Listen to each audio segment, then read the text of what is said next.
So this time round, you're going to fire questions that are in your head. Yeah. Well, yeah, I'm just going to come up with them on the spot. Okay then. Hopefully I'll find some more poignant questions. Do you want, while you're thinking, do you want me to start off then? Kick off with your... Sorry being boring, but I have to write mine down because my brain wanders and I might end up down there by that bus stop in about 20 seconds or something.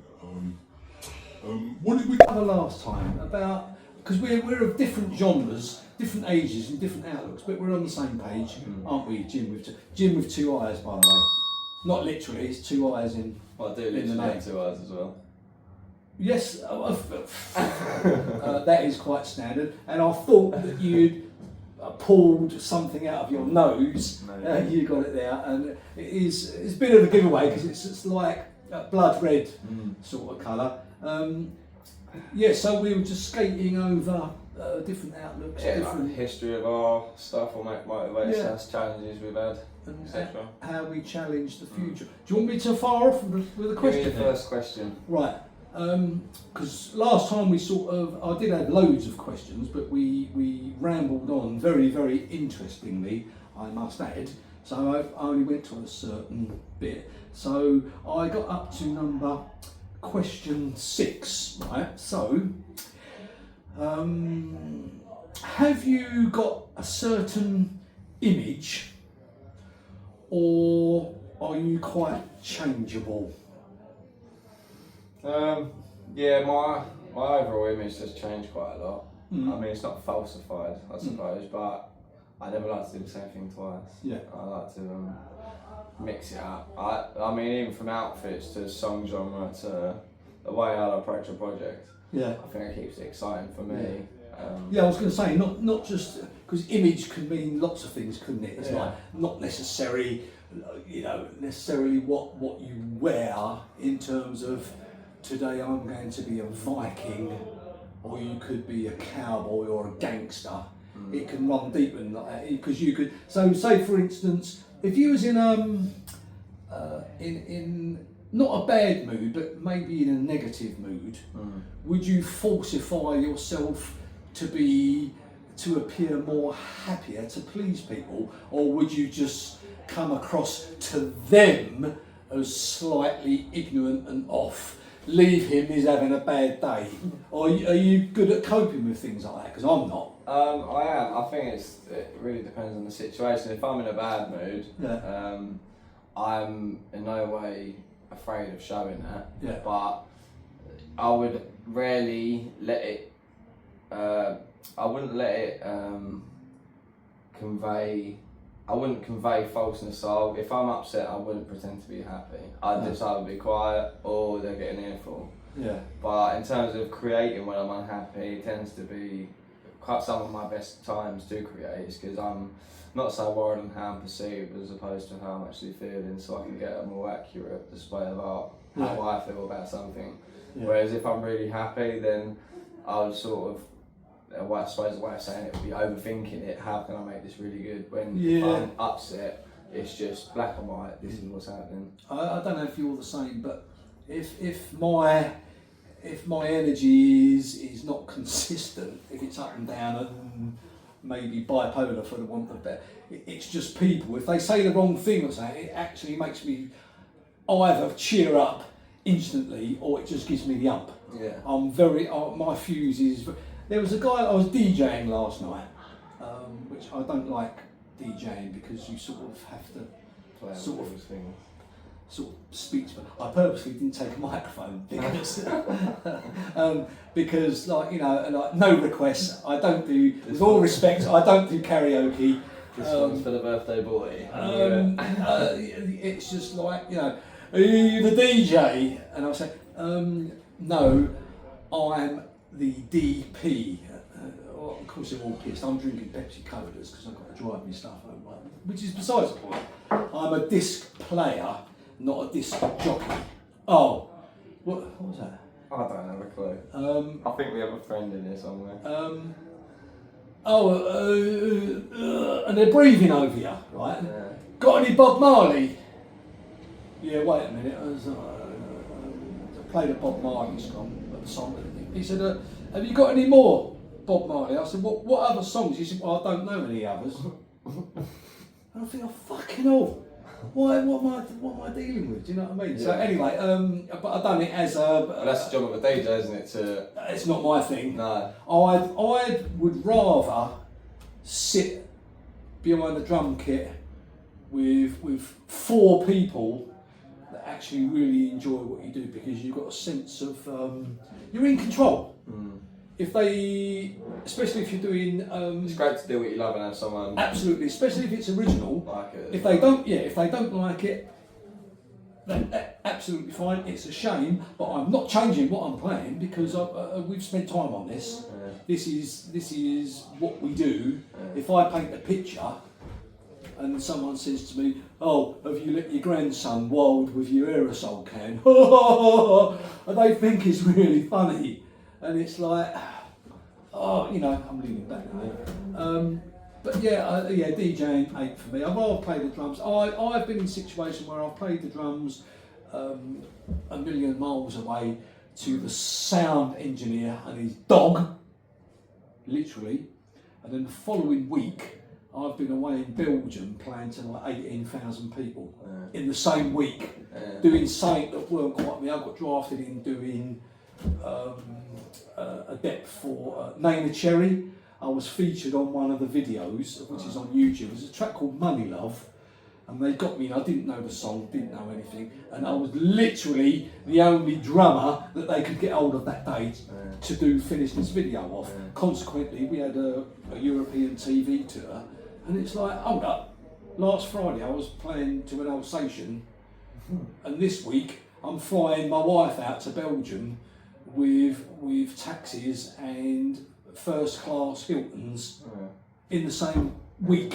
And like that. Oh, that's what I love about the future. It's so uncertain. So when you are in a groggy place, you know, it does take an optimist to look at it like this. But it's like anything can happen the next day, the next week, month, and like 6 months prior to today, I was in a whole different can of worms that I wasn't enjoying. Yeah. So 6 months later, I've found my fiance. You know, we've moved out into a flat. I've done loads of performances, made loads of music, and it's all come together. It's all come together, isn't it? And it's only being persistent and just. It's not even believing in yourself. It's just survival. Yeah, I'm surviving just to do what the fuck I want. Yeah. And as soon as I bow down to the latter, like not doing what I want, I have then lost touch with my life, which I will not have. So I'm just going to keep on how I am. Hopefully I can get where I want to. Yeah. But at the minute it's looking good, you know. Yeah, because you've got quite a few things coming up this year. Yeah, I've got a big one, Proper Fest. That's the biggest local event. You're doing a thing on the 22nd. So yeah, 22nd of February, I'm in the Big Fat Greek in Clacton. Yeah. But before that... So what are you doing there? Are you running that? Are you like promoting... I am, I'm not running it as such. I'm on a panel. So JBX Sands Performing Arts is a collective of people, and I'm one of the people among the panel which decides where we go, what we do. How did you get involved in that then? How did you get put on the panel? Because you must have some kind of potential or spark or insight or something, because they're not going to get Joe Bloggs out of a shoe shop. No. So they must have seen something in you, like, this kid's good, that's the sort of person we want. Do you know what I mean? Yeah, so well, it was an open mic night in the King's Arms. I think it was the 10th one that happened. Because you've done every one, haven't you? Yeah, 12 for 12 now. If I could stay up later than fucking 9 p.m, pardon my French, if I could stay up later than 9 p.m, I'd like to go. I'm an early bird, I'll get up ridiculously early and do artwork and poems and stuff like that. So really, through the contacts of the King's Arms, you've got all these other opportunities. There was a gentleman there one night, and he gave me a little nudge on my shoulder, started speaking to me about he wants to set up his own thing, not an open mic night, mind you, but it was just he wanted someone to come in and run this equipment for him. Yeah. And bearing in mind, now in hindsight, it was a counsellor teamed up with another bloke, and they've spent over 20 grand on equipment. Yeah. And we're doing events all over the place. Yeah, you showed me a picture of that drum kit, didn't you? Yeah, so we've just gone and picked up a £600 kit. That's a good kit. Even the hardware and the snare drum Yeah. would probably be worth that. So- I do know about prices. So we went up to Walton and grabbed that, but it's like it just started from a little spark there, and then it's just grown and grown. He was there last night, the bloke that originally come up to me, so it was quite weird to see that call. It's nice to have these contacts, but like I say, he must have seen the potential in you. And you're looking at doing something on the pier as well in the summer? Yeah, so the summer we're still in the planning phases of it. Yeah, so we're going to be doing pretty much 2 p.m. until early evening, really. Yeah. It's just going to be a mixture of genres. A month. Hopefully you can book my band in. Well, this is it. Well, I'm trying to... But the whole aim of this organisation, this team of people, and all the funding is just to get people into music, or if they are already into music, give them a platform to perform. Yeah. So fundamentally, it's all about getting the local talent up there and having a go, you know. And we sort of do draw a line. We do open mics, so we can sort of separate. Open mics seem to be a little bit more informal, a little less professional. So when it comes to these events, we need like bands like yourself or artists like me to come up and go, this is the song, this is the set. It's a bit more sort of like the next refined. stage, really, rather than... It's not quite the O2, but Yeah, it's the next level up from open mics. You know? Yeah, but you look. I was only talking to a guy the other night. A little story about Amy Winehouse. I mean, I was never sort of really into her music. It was all like, yeah, I know of her, and also Pink, Lady Gaga. I never really sort of thought too much about that sort of type of artist. But there's stuff on YouTube. Amy Winehouse went around all the record companies with just a friend on guitar, no microphone like this, just a phone, and it was incredible. The charisma and the personality and the I was gobsmacked actually. So it's that organic thing that electronics can do lots of things, can't you? Yeah. I mean, I had the privilege of seeing Queen rehearse at Shepperton Studios, and it was like, I remember Freddie coming out in this like outrageous sort of silk dressing gown with a long cigarette holder, and he had this friend hopping around after him with a lighter and all this like light to me, and he's in fucking rehearsal. You know, and I'm thinking, and they was doing sound check, which the Who had a big part of Shepperton Studios, which they used all their gear and stuff like that. And I remember Freddie, once everything got working and the sound system was kicking in, I thought, how on earth is that sound coming out of that human? I understand about volume and power and big speakers, but when it was like, whoa, because you used to like, that was it. Freddie used to sing in 7 octaves, didn't he? Go from down here to all the way up here. Yeah, and I remember the band we was recording. I was in a mob band then. I think oh no, that was something else. I was in a mob band called the Crooks at the time.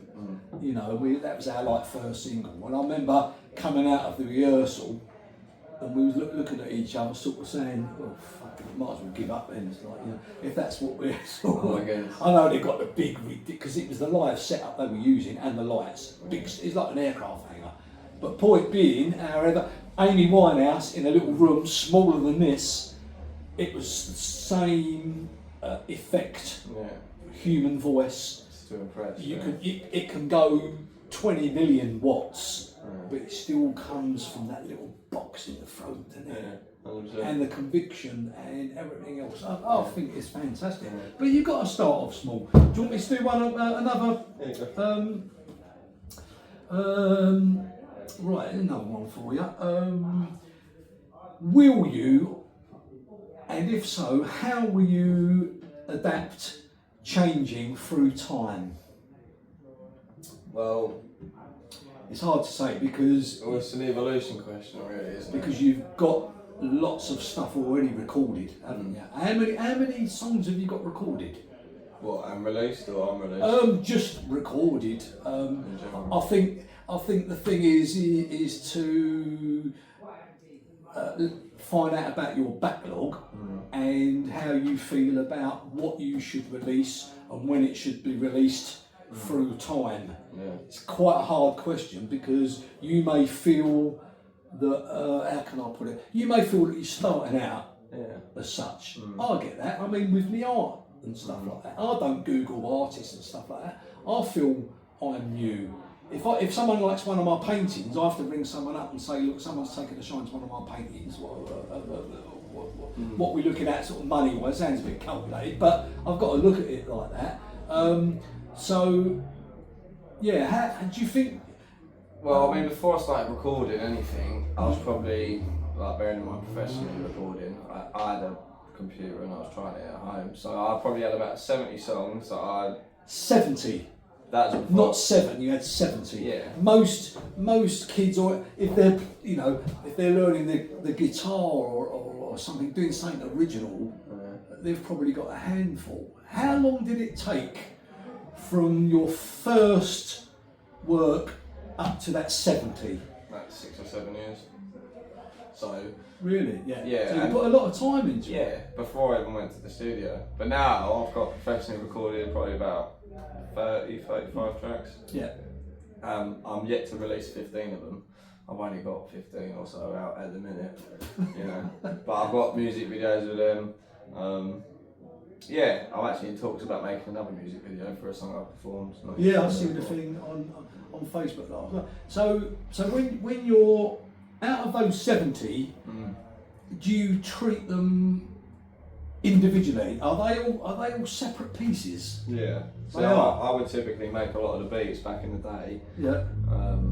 Because again, that was what I enjoyed as well. Yeah. So I'll be making the beats, writing the songs, recording it like this at home, and then just trying to edit it myself. So do you get a beat going on a computer, or do you just sing with it? It's hard. I mean, If you get a rhythm. if the lyrics come first, that's cool. They'd sit there for a minute, then I'd have to make a beat.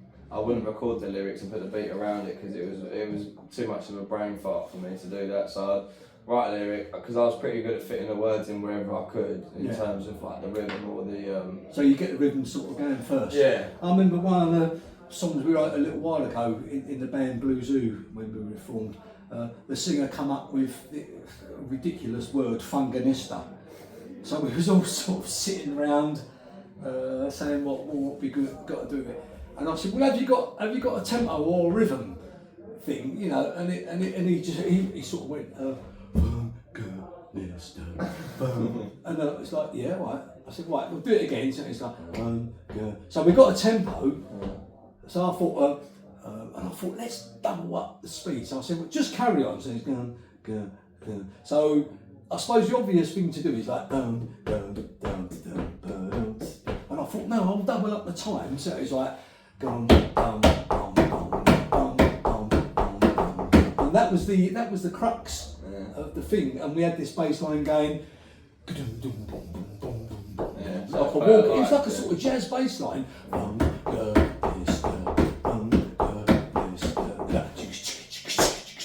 And we just built up the track, and it's I don't know what it's about. Andy Overall of Blue Zoo, but that was the last single that we released. But that's how we worked, I suppose, because you haven't got you've got engineers and producers, but you haven't got like a bass player and a keyboard player. No, I mean if I ever needed one, I mean because the producers now, despite everything being electronic, they're musicians. They can source sample-free, royalty-free samples, which does sort of kill it a bit. But essentially, I can always get something recorded. But you're being inspired by something else. I do love a guitar. I love a guitar and an instrumental. 9 times out of 10, if the producer plays an instrumental, he's made. Yeah.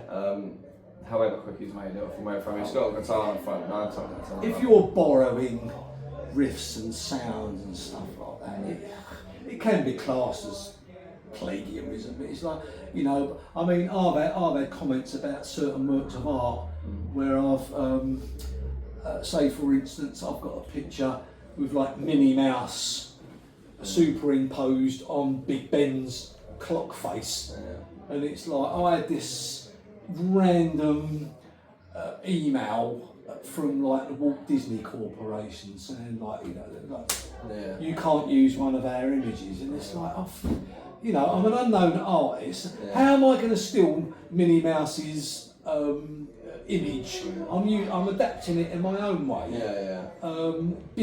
Big Ben, you can't, I'm not going to say for 1 second I designed Big Ben. No, do you know what I mean? It's all about copyright. I understand. Yeah, they don't want you making money off a song that they've created, which essentially is what I'm always conscious of now in music, because I've had producers make me instrumentals, and I'll upload them to YouTube, and there's a little yellow triangle going copyright, and it flags it, and I'm thinking, oh, that's that next to the geezer where he made it. But little did I know where he was sourcing the sample. I think it's got to go they weren't cleared, so many bars. I remember once on YouTube we had this single out, and the name of the band, can't remember at the time. Anyway, we changed a few members in the band and we re-recorded the song, and it got barred on YouTube because it was recorded before. It's virtually the same band, it's just like we changed the bass player and the guitarist.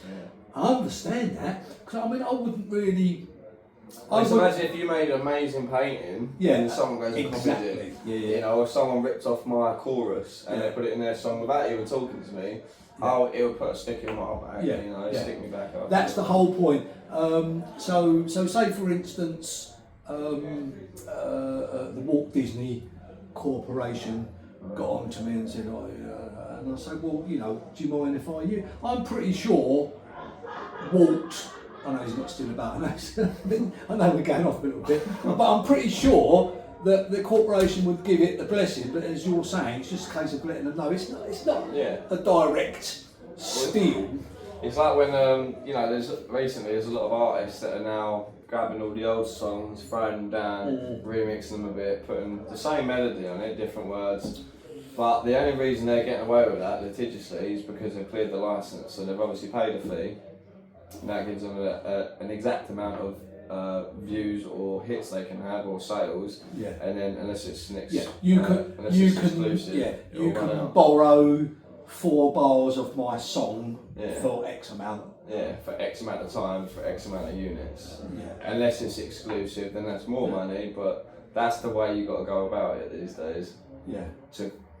But it'd be fun to get into trouble though, wouldn't it? I think get more publicity. Get more publicity. That'll get shut down. Right. Can I fire another question at you? How are we doing for time? We're all right, mate?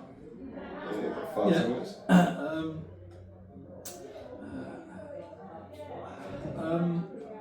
Let me think. Do you work well with frustration and negativity, or do you rebel against those thoughts? I will never. I suppose we spoke about this earlier, when you're feeling a bit down and stuff. It's not a case of fighting it. I work. Do you ride with it? I will never give up on anything. If I see it, if I can envision it, or if I need it to happen, it doesn't matter what it is, it doesn't matter how long it takes or what I've got to do to get there, I will. Sometimes there will be times where I go, it's not worth the fight. I can see a logical path to get to what I want, but right now it's going to compromise all these other things. But in terms of, 9 times out of 10 I will... there's ways around it. All the time. There's so many different variables and options in life to just give up. It depends how bad you are. My dad always used to say to me, whatever you do in life, always have a landing net. Don't sell your house until you've got something else in it. Do you know what I mean? We emigrated to Spain. Fortunately, I listened to my dad at the time, and we did keep it and stuff like that. And circumstances, I'm glad we did. Do you know what I mean? So you live with that. But do you ever find that a load of shit gets thrown at you all at once? Massively. Hey. Yeah, I've just come out of a shit time. And how are you alright with that though? I think... Do you feel really crap at the time? Well, the thing is, fuck it. You see people around you going through the same stuff, and they're not trying to do the same thing, but there's always something fighting, And I don't know what it is, I don't know if I'm just too cocksure, if I've got too much of an opinion myself, but I seem to always be the person that won't fucking lay down. I won't start naming people off, but there are people in my life that just haven't got that headbutt the wall until the thing falls down. The amount of people that I've come in contact with really, really talented people. You often speak to someone who says, "Oh, my daughter's got a fantastic voice, fucking great," but no conviction. They can't face the public. And you have other guys saying, "Oh, I wish I would have kept the piano up or kept this done." The conviction isn't there, is it? And I suppose you've got a strong. Sounds like you've got a strong one. But I've heard that sort of situation growing up my whole life, and I've turned around to myself and went, I don't want to be that person. Like, I wish I'd done this. I wish I'd done that. Because at the end of the day, we're on this planet once. We're not coming back. Absolutely. So it's like, what are we scared of? And then obviously there are fear factors and points that come into it. You know, either hunger or stage fright, or because you got to put all your chips in this basket if you want to make it work. Yeah. You might even have to give up your job. Yeah. And then that's the hunger part. That's going for it though. And then on your own on the stage, that's the fear factor, the stage fright and things like that, which I did have at the start. Mind you, I've got over it now, but there's so many things that you just have to go, fuck it, this is happening, and if it don't, I need to learn quickly and move on to the next thing. What was the very first time you sung live? 2nd of February 2024. That's right, wasn't it? And how was you feeling beforehand? I was Where rehearsing. was that? King's Arms. Oh, was it? Yeah. I was rehearsing so much before, and this lasted for 10 performances, but I come off the stage, it's like I just had a fight. My knees were like jelly. Yeah. I just felt like a big plate of jelly. Because it's different, isn't it? Yeah. It's like rehearsing and actually going on and do it, because sometimes your mouth goes all sort of dry. And you get dry mouth, but the thing I do remember is this, it honestly felt like I had a fight. And like I say, it lasted for about 10 performances. And then you look back at the night on the videos of what you've done, and you go, I could have done better. So then that's where I self-critique really harshly. Yeah. And then, you just keep fucking going to these performances, keep doing it. I think one of the first we'll get there. gigs I'd done, I was in like a rock band. This was like, bloody 73 when it was. We supported a band called Mungo Jerry. That was quite big at the time. Playing quite a big venue. I was like 13. And I remember being in the dressing room, and we had snakeskin platform boots, and blue silk shirts with like silver spurs, like on a cowboy, all that sort of that. Very, very glam rock sort of thing. I remember being in the dressing room, giving it all that going out, and it was either the manager or a friend of the band come in the dressing room, said, right, you're on stage in about 5 minutes, and it was like adrenaline, dong dong dong, and then that was it. And it was like,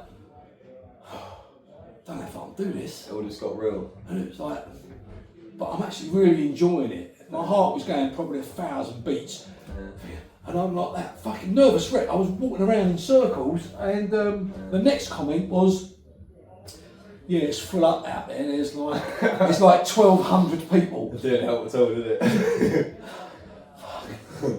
Yeah. And it sounds a bit like sort of something like Keith Moon sort of gets up to. It was a revolving stage, so the main band were there, and the actual stage actually turned round, and it sort of come round. There was a curtain. The curtain went up. It was like.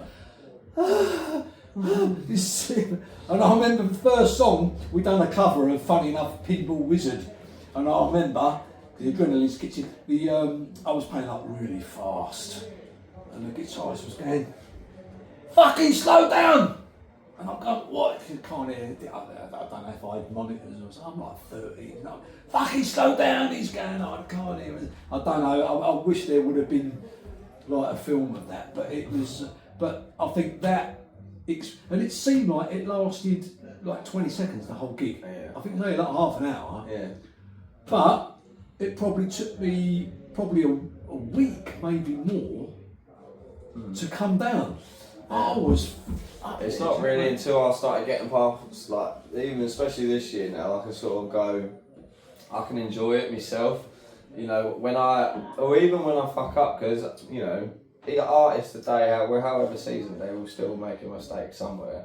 Whether it's in their own ability, then they can do better. But when you miss a word on a verse, I done a gig in Colchester about 2 weeks ago, and the last song and the last verse, I just went can't remember. When? So I've had to go. I need to find a verse in my head just to say I can't stop. So then I come out with one, and my face didn't drop. I didn't miss a beat, but it wasn't the right verse for the song. Yeah. Now it doesn't really matter because not a lot of people listen to the music at the minute. Yeah. But despite that, it was good for me to know that if I'm under pressure. So when you filled in, was that ad lib? No, it's just another verse. It didn't come to you. So it was like a memorised verse from somewhere I haven't written it before. Like I haven't put it in a song before. But I just went, and within a milliseconds you realise, I don't know what the next fucking word is. Yeah, and I'm like, fuck, on the second millisecond I'm like, I need to know something. So on the third millisecond I'm like, right, this is it. And then I start rapping that. Yeah. But, and yeah, I think maybe it's I need to rehearse more but then I just think, well, it's always good to be in them situations. I'm proving to myself what I can get through. But I think you find when you're playing to someone, that is, you can actually achieve a lot more and a lot more experience and confidence. Even if it's just a handful of people. You know, you probably could you do like a couple of your songs at a party, say in a living room with 20 people? Yeah. You'd be alright with that? Yeah. And could you go out with 20,000 people? I haven't done 20,000 yet. Oh no, yeah, but you could do. I would throw myself into 100,000. I'm really like. But would you put the same performance in the living room as the? I don't know. It'd be hard to tell. I would like to think I'd be more energetic in front of 100,000 people. Yeah. Because I'm now trying to convey 100,000 people on my music. Yeah. So I'd have to forget myself. You want 100 million, didn't you? I want the whole world to listen to me. Followers, didn't you? Yeah. Well, you've got loads of gigs coming up. I've got to push a couple of my things as well. So Brighton. Next Saturday.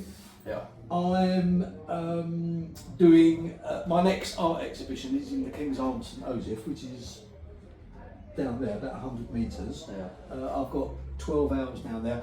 Then I've got the Great Bentley Methodist Church Flower Festival over 2 days. They're expecting loads of people. So they've asked me to... It's about 600, didn't you? Sorry? Over the 2 days, that's 600. Yeah, they're expecting like 300 odd people a day.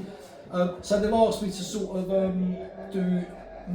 as a suggestion, use maybe a bit more greenery, earth, because people like flowers. I mean, I like flowers. Yeah. And I said, well, I have got... because with what I showed last December, there was a lot of grey and black, and perhaps it's a learning process, isn't it? Yeah, of course. Some people...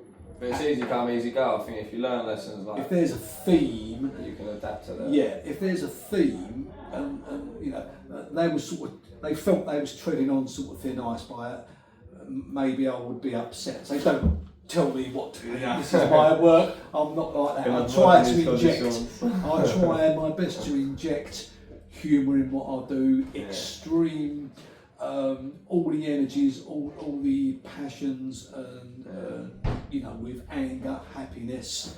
Yeah. I try and do that in all my stuff. Well, it's an artist's job, isn't it, to remind the viewer how to feel. Yeah, emotions. Yeah. I try to, and we've got more than 5 emotions. Yeah. There's lots of emotions. So I try to. But it's nice to have. I had one guy an hour ago who I just met, and I just showed him a couple of pictures. Yeah. Down here, I've also got a mini exhibition, an ongoing mini exhibition here in the Hoy Bar, St Joseph. I've got about 20 paintings in a really lovely room.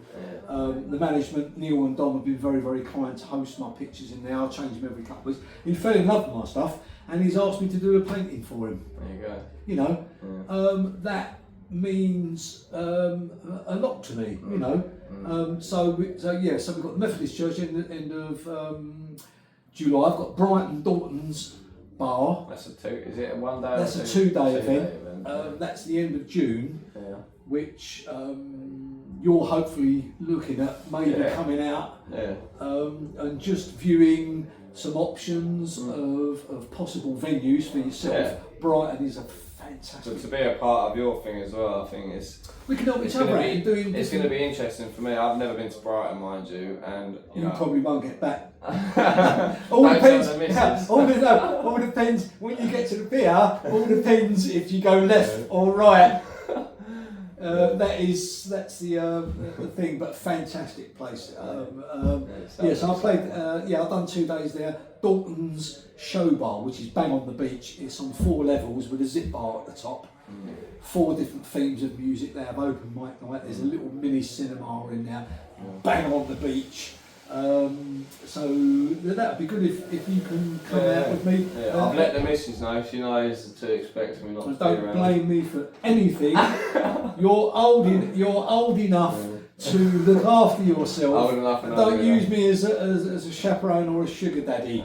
But no, it's just another area which I think that you should definitely look at, because it's super duper trendy down there, and the music scene is as it's like if you go to Soho, it's just bubbling all year round. You go to Amsterdam, Rotterdam, Prague, Stockholm, Brussels, all these places. People, a lot of people forget how big the world is. It's hard to even take it all in anyway. If you do know, but yeah. You've got Manila in the Philippines, Tokyo, all these cities that are just like, whoa. We're in sort of like it's lovely around here. It's a little bubble. But coming out of, say, St. Joseph to go to Soho in one day, it's like a shock. Yeah. Because it's different place. But I think, I know that with what you're doing and what I'm doing, that, as you just said, the world is a big place, and it would be nice to open doors in other territories where I think they would get it. I had a lady, we've done a podcast a couple of weeks ago from the Philippines. A lady who was a promoter in the Philippines has put me on to an agent in Japan, which has taken a shine to my earlier work, which is all the collage stuff. So that could open up. You wouldn't be allowed out to Manila though, would you? Well, I think we've got to wrap it up. Are we there? Do you know what, the time has flown past. We've been at it 35 minutes. Have we really? Have we got time for one more though? You can edit. We'll sneak one more in. Right, this is a bit. I wouldn't put you on the spot. Do you get ideas in your sleep? Yeah. Okay. Oh, Thank you. No. That's the end of that one.